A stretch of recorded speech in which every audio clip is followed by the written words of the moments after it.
Baik, terima kasih atas kesempatan yang diberikan kepada saya.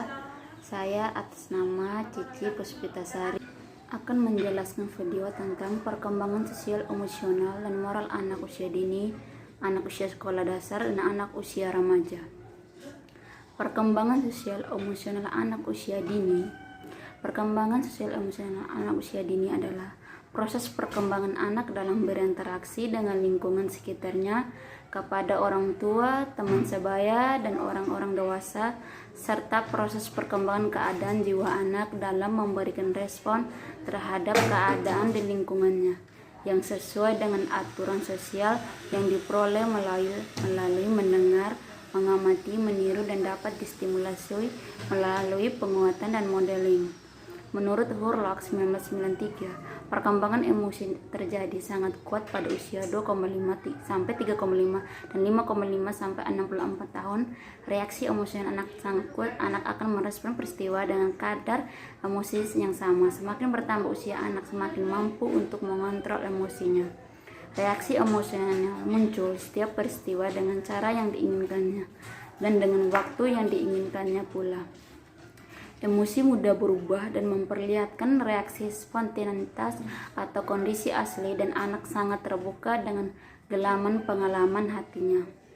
Reaksi emosi bersifat individual dan memicu emosi yang sama, namun reaksi yang ditimbulkan berbeda-beda.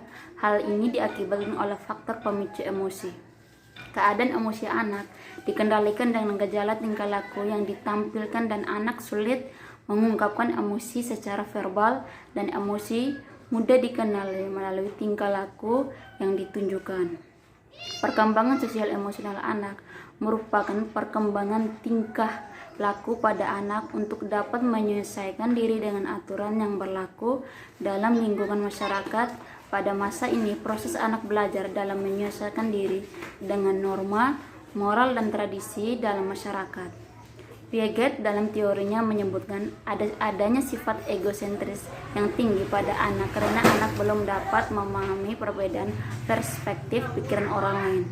Pada tahap ini, anak hanya mementingkan dirinya sendiri dan belum mampu bersosialisasi dengan baik dengan orang lain.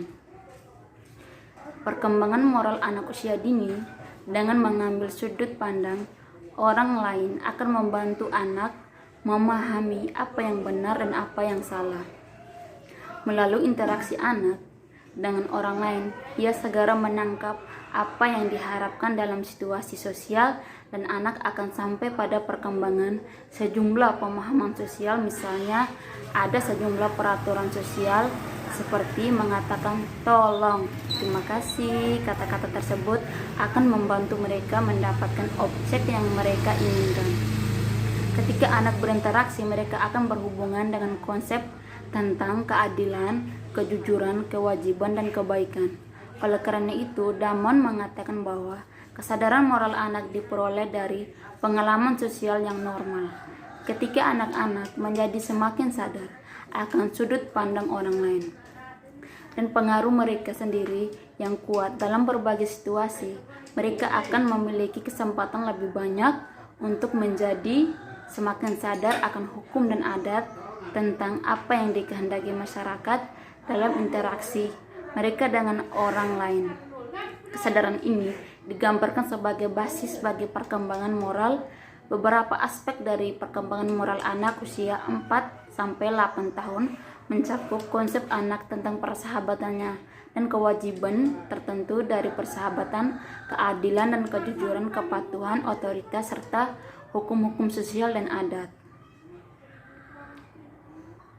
Perkembangan sosial emosional anak usia sekolah dasar. Yang pertama, kegiatan bermain dibandingkan masa sebelumnya. Anak pada masa kanak-kanak akhir sudah masuk sekolah, sehingga mau tidak mau akan mempengaruhi waktu bermain daripada masa sebelumnya.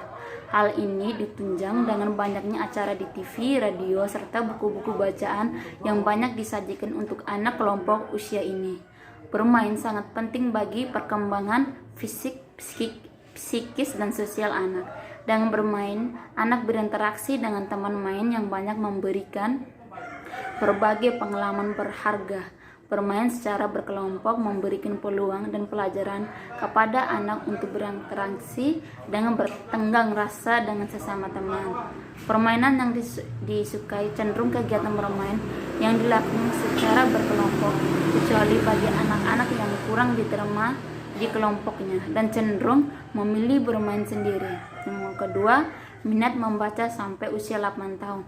Anak membaca penuh semangat, terutama tentang cerita-cerita khayal seperti misalnya karya Andersen dan Grimm pada usia 9 tahun.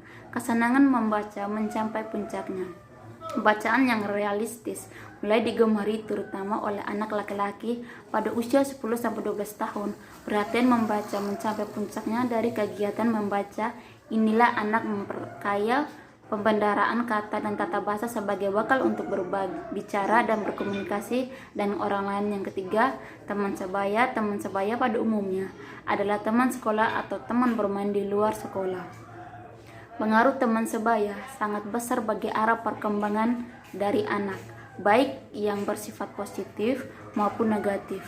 Pengaruh positif terlihat pada perkembangan sosial, emosional, dan moral anak usia remaja. Pada masa remaja terjadi ketegangan emosi yang bersifat khas, sehingga masa yang menggambarkan keadaan emosi remaja yang tidak menentu, tidak stabil. Dia meledek-ledek meningginya emosi, terutama karena remaja mendapat tekanan sosial dan menghadapi kondisi baru. Kerja selama masa kanak-kanak, mereka kurang mempersiapkan diri untuk menghadapi keadaan-keadaan itu. Terjadinya peningkatan kepekaan emosi pada remaja. Hal ini disebabkan oleh beberapa faktor, antara lain yang pertama, perubahan sistem endokrin menyebabkan perubahan fisik. Yang kedua, faktor nutrisi, ketegangan emosi. Yang ketiga, anemia hepatis disertai kecemasan dan lekas marah. Yang keempat, kurang kalsium, lekas marah, emosi tidak stabil. 5. Adanya cacat tubuh. Interaksi sosial dengan orang lain sudah dimulai sejak masa bayi dengan cara yang sangat sederhana. Pada tahun pertama kehidupan, interaksi sosial anak sangat terbatas. Yang utama adalah dengan ibu dan pengasuhnya. Interaksi tersebut dilakukan melalui pandangan mata, pendengaran, dan bau badan. Kepedulian terhadap lingkungan hampir tidak ada, sehingga bila kebutuhannya sudah terpenuhi, anak tidak peduli lagi terhadap lingkungan dan akan segera tidur. Kebutuhan untuk berhubungan dengan orang mulai dirasakan pada usia 6 bulan, dan pada usia 2-6 tahun anak belajar melakukan hubungan sosial dan bergaul dengan berbagai orang di luar lingkungan rumah.